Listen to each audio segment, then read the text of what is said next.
Straight to the Now point. atong balikan ning atong mga isgutanan ron buntaga mga kaigsunan. Kining nahitabo ron sa alyansa, partidong alyansa o kining PDP laban. Medyo mabutang ning kalakiha ron og sa Team Duterte madugangan ni sila ning kalakiha. Unsa man po ni kay una wala na mga higala si Amy Marcos mukuyog, sunod si Camille Villar di na mukuyog sa ila mga higalang mga lakaw. Apil na mahigala si Pia Cayetano nga medyo dili na mukuyog.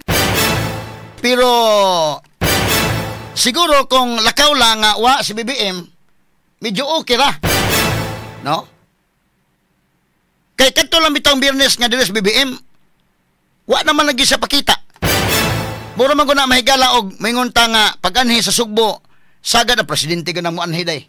Ubuan ni Sugbo na presidente mga kaigalaan mahibaw gid ng mga tao I-announce mo gina sa PIA niya kubiran mo gina mga higala.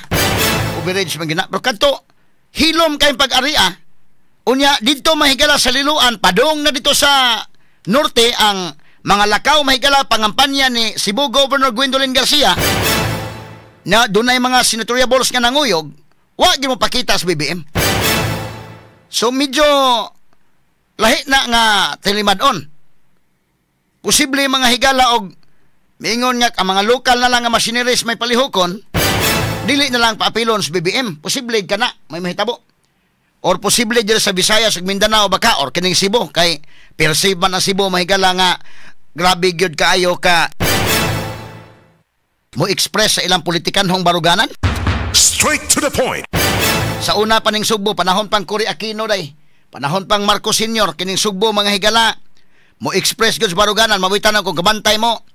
Atong panahon ni Marcos Sr. pag marsyalo, daghan mga higalang mga gipangdakop mahigala Sugbo. Hasta to mga komentarista sa una mahigala nga mo attacking Marcos, gipang dakop.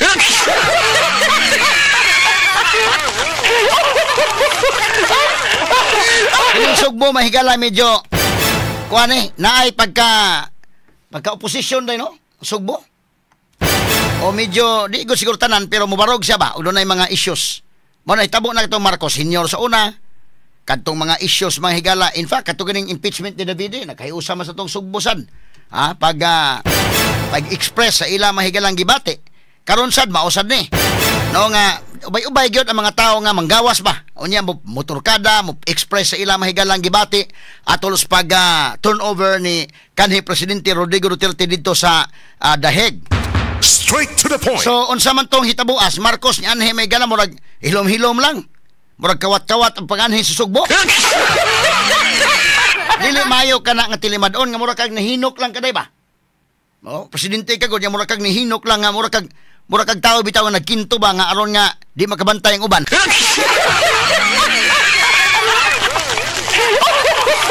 Ay sure ba di ka magkinto makabantay ang uban, rally man dayon. Mag-ingon lang nga personal ko nung kwan lakaw mo ni muna pero bida. Nagod ang rally sa alyansan. Ila sa utong gi panid-an day kung sa man pakita sa BBM o di na lang.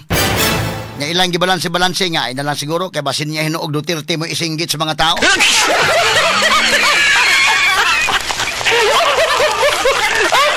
Ato lang niagi katawa karon si Camille Villar, asa man to mga pictures nila. Una ning gi-endorse Camille ni ining Sara Duterte.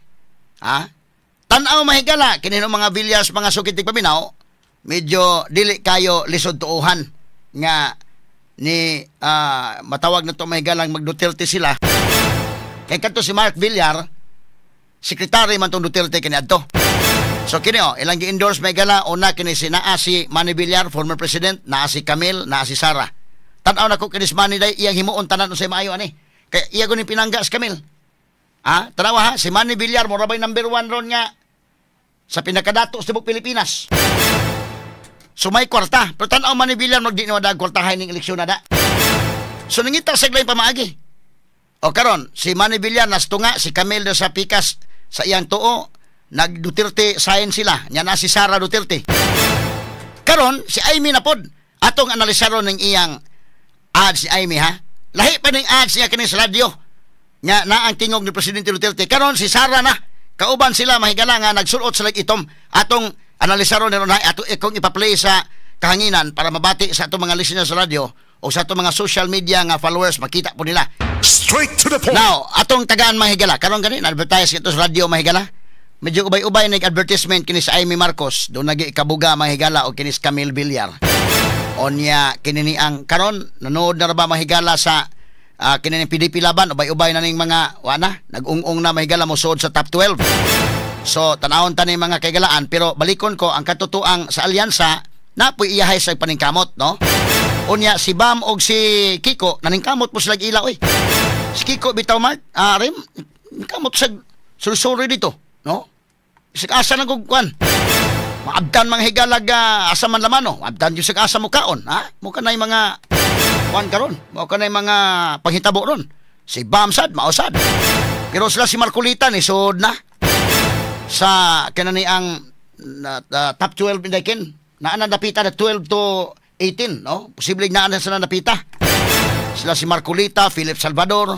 Pero nag-una na mahigalas Bato og si Bongo. Number 1, number 2 na. Statistically tayo si Bato ni Tulfo. So kanang tan-aw ni muna, medyo lahi na ni nga tilimadon mga sukintig paminaw. Every survey mo doon naging movement ba? Straight to the point. Tan-aw siguro man ni Villar, ayay kining eleksyon na di madag kwarta ni kay. Kay kana mga tao nga nanggawas mga kagalaan sa kalsada, kana mga tao nga magmotor kada mahigala, kisa may naghatag gasolina na nga ilar man ang kaugalingon. Lahi man nang magpamotorkada ka nga manghatag kag kwarta sa kasi mo apel di ay ginagmay manghatag ka niya puy snacks ang ila lahi man ay kay okay magmotorkid ta iyahay lang dag ko na mag-announce pa day nga mag-BYOP lang BYOP nya katong dunay mga ma-share po dadaan sa ninyo inana ba so lahi na sa nga lahi na sa nga matang krusada. Straight to the point. Inigabot ana ngadto sa voting place na mo klaro, ginadito kung sa ilang buhaton. Di kinaman nagkwarta. So, tanaw man ni Villar mo ato ning klarohon sa issue, ha? So, si Camille, ni Ana, nagpa-endorse mga higala ni Sara. Kung panalitan mo daog si Camille, so duha ka Villar na daan ang mobuto mahigala against ni Sara. Ibutang talang. Yatuan na si Ruben Padilla dito, so tulo. Kinis Cayetano, ibutang talang. Unsa may iyang baruganan, ani. So, may tabo ani, makakuhag siyam lang. Kabuto mga higala ang PDP laban absuelto Sara sa impeachment mahigala kay kinahanglan sa 2/3 votes ang impeachment. So at least makakuhag 9 votes mga higala si Sara wa na mamingaw na mga higala ang impeachment. Straight to the point. Mo ni gitan-aw ron kining midterm election. Mo nang usahay may gala makaingon ka na unsa naman ning kalakiharon ang mga senador nga naa daron. Ay mga tao kay mingon man bahala na lang kay basta kay maproteksyonan na mo. Mo ana naman mga higala so medyo lahi kining eleksyon na karon. Now si Amy Marcos lahi ning iya mahigala kay og mo bali si Amy ang adi pa kay klaro kaniyang gihimo mga kagalaan nga Senate inquiry medyo bisag pag moingon ka mahigalag malibog ka unsa man si Amy drama-drama ra ni or di ni drama-drama. Tinuod ba ni nga kontra si Amy og si Lisa og si Martin mo na nga dunay problema gito gabukal dito sa suodsat. Straight to the point. Og doon na ba tayo insider makasulti ani dito nga tinuod ng ilang away or drama-drama ra ng ilang away? Kay kini bitong Senate inquiry ni Amy Marcos di man sa nalalim day. Imagine kag na-expose na diha karon nga wa magkadimao to na pagdakop ni kanhi presidente Rodrigo Duterte pag turnover nila mga higala dito sa ICC. Basta-basta ba lang gud mga higala di na basta-basta nadaot ang administrasyon sa iyang igsuon. Straight to the point. Nya karon nagpa-endorse ning Sara na ilang endorsement ba atong analisaron. Ang sama ning gi-endorse ni Sara si Amy. Baby, pwede natong i-play ni dong. Kani. Itim ra ba title, ha? Ang sama na ay audio ani. Sige ko no, ato ko no i-play para makabati ang nasa radio o ang naa sa kanang social media. Sige ko no. Itim. Laban tayo ni Amy Marcos. Itim ngayon ang kulay ng bansa. Sa gutom at krimen, nagluluksa. Gutom na ang sikmura. Gutom pa sa hustisya. Hinigipit ang hindi kaalyansa. Marami ang nagsasalita. Pero sino lang ba ang may ginawa? Sino ang may ginagawa? Itim ang kulay ng pakikiramay. Itim ang kulay ng pakikiisa. Itim, laban ng tama. Itama ang mali. Iboto si Senator Amy. Itiman number 39 sa balota. Straight to the point. Kini nga pagka-endorse na epekto ni. Dakong epekto kini kang Amy. Ha? Kay Conman, si Sara naman mismo mo ini-endorse. Ang kon lang ani, tanawon lang ani mga kagalaan kung unsa gyud kaha ang mga tao ani siyempre magduduha man Marcos ug gani. Pero kaning endorsement ni Sara dakog epekto kini mga sukin tigpaminaw. Ha? Kay kon may panalitag mo daw sa ime unya maka debate dito sa Senado. Likabot sa impeachment unya maka kuha nig buto may gala for Sara makatabang ni niya. Straight to the point. Pero mo lagi na tanaw na mga tao may gala magduha pa itim. Mo'y title ini. Unsa may itim? Sa meanings itim dong ipagtanggol tayo ni Aimee. Bebe, tanawa ko na be, balikon ta kuno gamay be. Nato sa title na sa kining itim. Ipaglalaban tayo ni Aimee Marcos. Mao de itim. Itim. Ipaglalaban tayo ni Aimee Marcos. May isa magkakuha na da. Aimee solusyon. Itim. So ITIMM. ITIMM. Ano? Aimee Marcos man. 1M ra di ay. Ipaglalaban tayo ni Aimee Marcos. So itim. Pero ang kuan pod itim ang kulay ng kuan kay kini gud mahigala. Paka-afford man gini mangita dahil katong mga may nga planner ba. In fact katong gitaw author atong si Daryl Yap himo ni day. May matos Daryl Yap sad nga kuan. Kini ni ang writer katos Daryl Yap mamonto nagsuwat sa Made in Malacañang. Daryl Yap na nga kuan. So medyo kuan sad kana na ang maayong pagkabuhat ha. Itim ang kulay ng bansa. Bebe, atong balikan ko no dong. Balikan ko na to dong. Sige ko na be. Laban tayo ni Ivy Marcos. Itim ngayon ang kulay ng bansa. Sa gutom at krimen, nagluluksa. Gutom na ang sikmura. Gutom pa sa hustisya. Hinigipit ang hindi kaalyansa. Marami ang nagsasalita. Pero sino lang ba ang may ginawa? Sino ang may ginagawa? Itim ang kulay ng pakikiramay. Itim ang kulay ng pakikiisa. Itim, laban ng tama. Itama ang mali. Iboto si Senator Aimee. Iban number 39 sa Barotas. Straight to the point. So, kani, kana na ang may epekto kini. Brangka lang pag-istorya, may epekto kini nga endorsement ni Sara Duterte mga sukid tigpaminaw.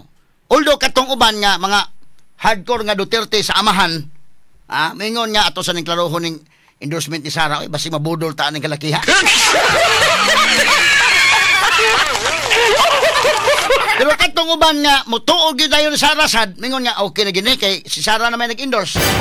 Nagluluksa kuno ang nasod tungod sa krimen, kagutom, kakuwang sa hustisya, o gigukod kuno, ginigipit ang hindi kaalyansa.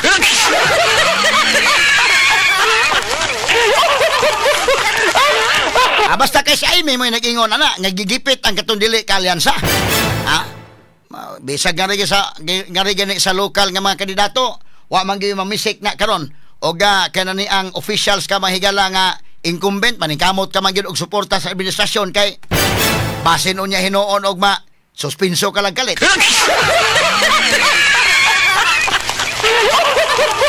Pero pwede sad may gala nga si Sara o si Digong maoy pasabot ang ginigipit ang hindi kaalyansa.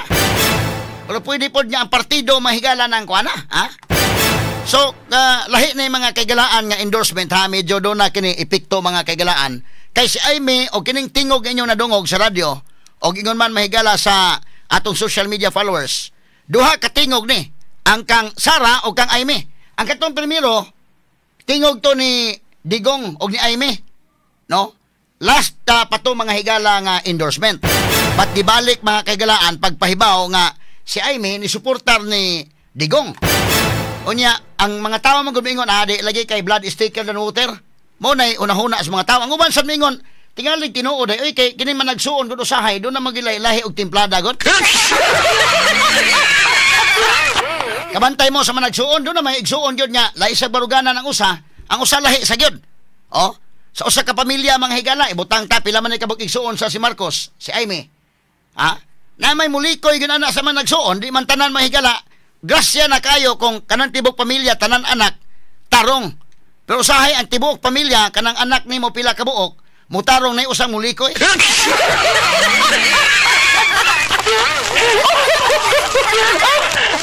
Kasi makaingon nga, lang nalay ni Likoy, naglahi ni sila.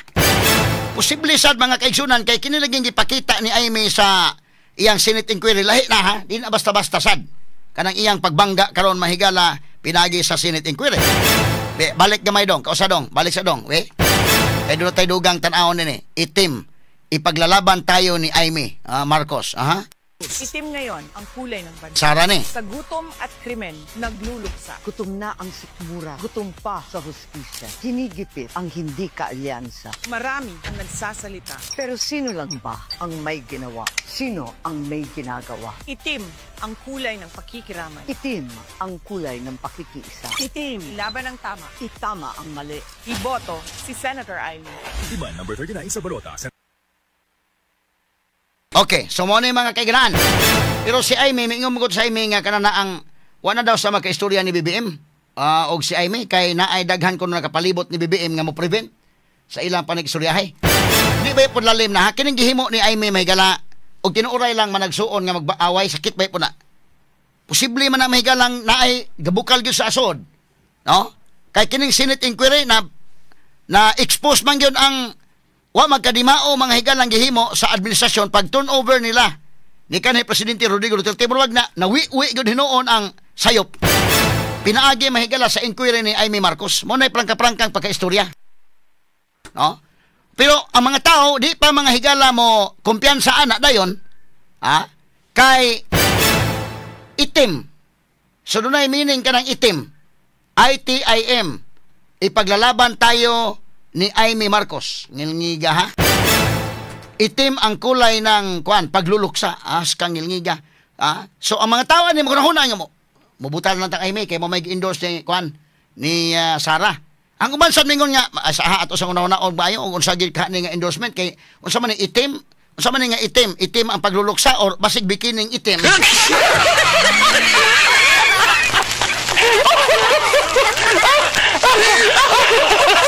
Hinumdum ka kay katong kantang bikining itim kay? Sa to ko na, ang iniingat-ingatan ko ang kaiisang bikini mo. Huwag sanang sungkitin bikini mong itim na alay mo sa akin.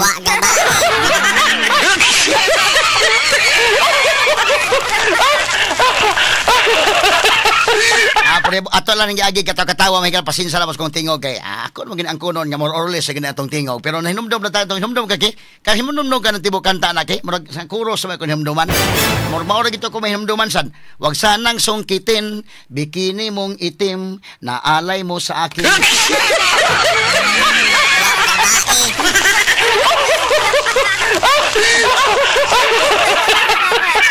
Ang iniingat-ingatan ko ang kaiisang bikini mo. Sa sunod kay na tinatago-tago ko pa sa kon ko no.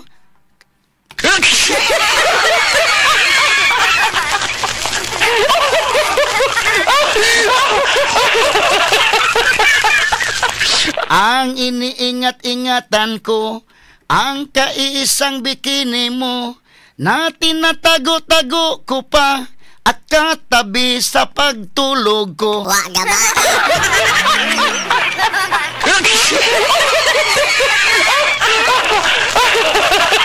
Huwag sanang sungkitin bikini mong itim na alay mo sa akin.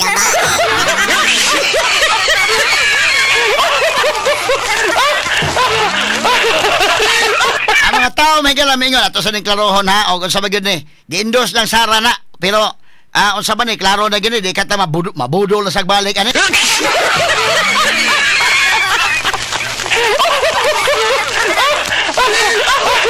Ato ipadayon may ganato isgutanan unyan taon-taon standby lang sa kay kinini ang ato sa ipadangat ang RMN 558 Manila nga mosulod na karon dayon unya atong gipaabot sa mahigala unya miingon man to nga mo are mahigala si Pambale 4 para ato sang mahinabi mahigala labot ini mga local sad nga mga issues mga sukin tigpaminaw kinini ang tagaan tasag pagtagad pero atong patubagon sa si Governor Gwen kung unsa may mga buhian nga mga statements para ma-fair ang atong presentation mga sukin tigpaminaw kung naa si Pam karon og di man mahuman arita mahigala maugmaan kita ugma na lang si Gwen day si Governor Gwen kana kung willing siyang mutubag kay para mabalanse okay.